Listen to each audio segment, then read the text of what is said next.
Robert Willard Nolan was born on November 1st, 1919, in the town of Moscow, Idaho. He was the second son born to his parents, James and Charity Nolan. By the 1920 census, the Nolan family consisted of Robert and his older brother, James Jr., as their father, James Sr., supported his growing family by working as a farmer in Moscow. By the time the 1930 census was recorded, the Nolan family had gone through significant changes. The family added 2 more sons, Donald and Floyd, and also moved west to Cowiche, Washington, a small town located a few miles northwest of Yakima. The exact date of the move is unknown, though it took place in the 6 years between the birth of Donald and Floyd. Now firmly established in a new town, the Nolan family settled down in Cowiche, and Robert made the most of his new home. He eventually attended Cowiche High School, excelling as a student throughout his time there.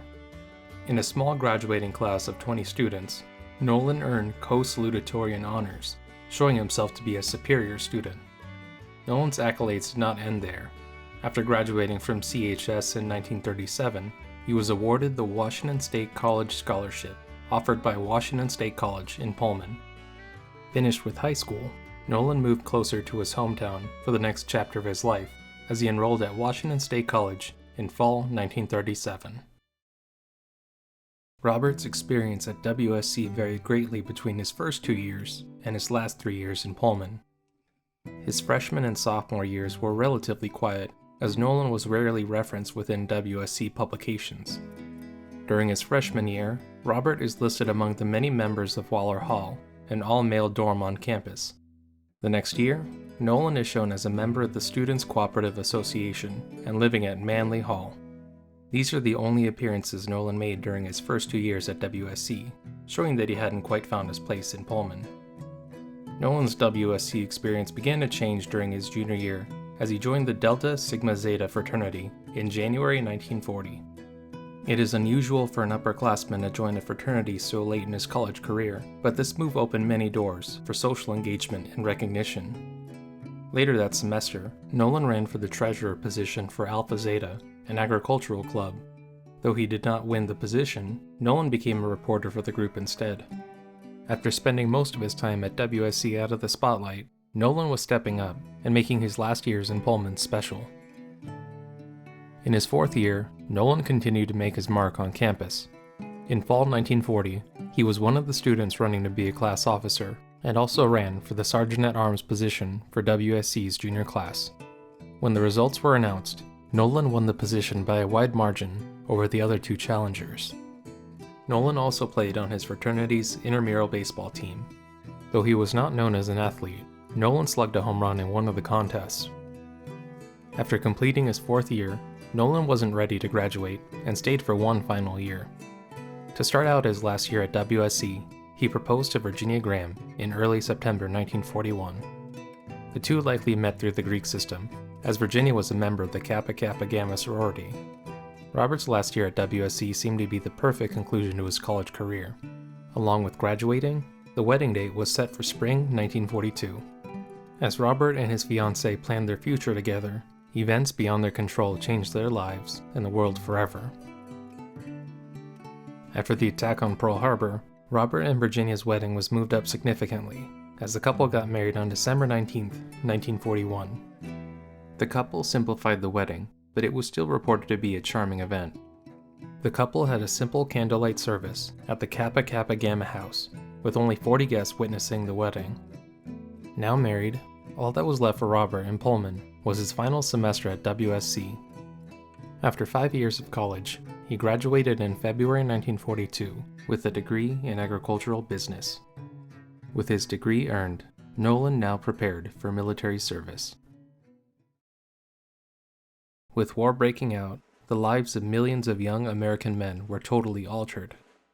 Despite being newly married, Robert was no different to his peers, as service loomed ahead.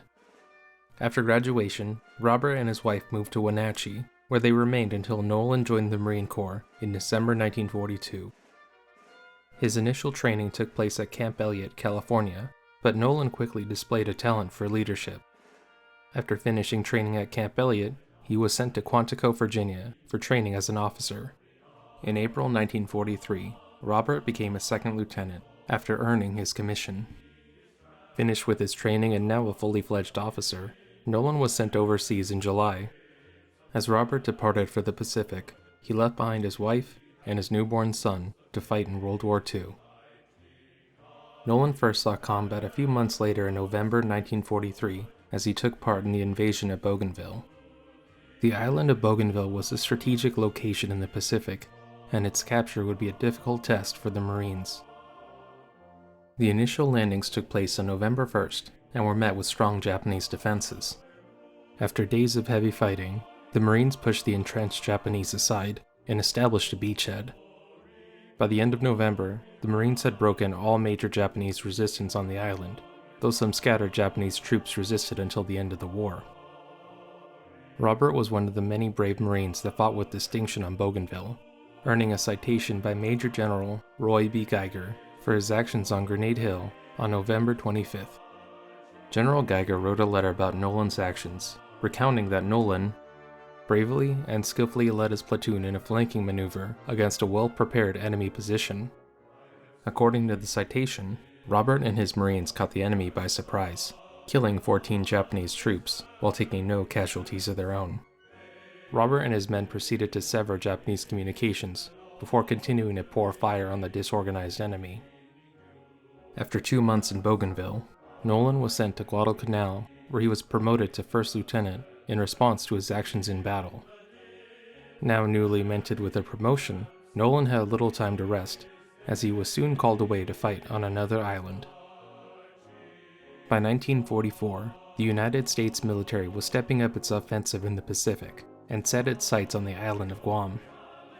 Guam held a special significance with the United States, as it was an American territory that had been seized by Japan shortly after war broke out. Nolan and the U.S. Marines would be the men tasked with recapturing the island on July 21, 1944.